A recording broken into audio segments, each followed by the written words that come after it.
na-realize ko na lahat tayo nasa trial and error phase.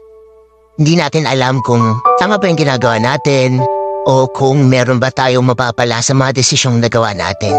Yung realization na lahat tayo meron pinagdaraanan, na lahat tayo first time dito sa mga bagay na to, doon natin marirealize na lahat tayo pantay-pantay.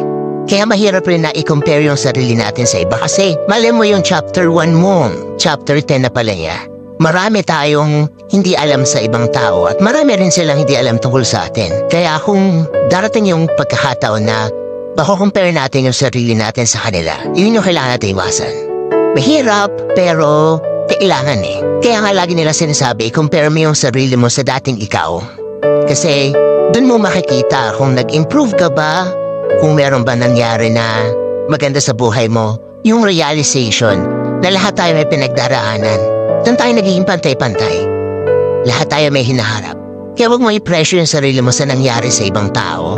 Kasi may sarili kang labang pinagdaraanan. May sarili kang path na tinatahak. At meron kang patutunguhan na ikaw lang talaga yung kailangan magdesisyon para puntahan yon, para makamit yon.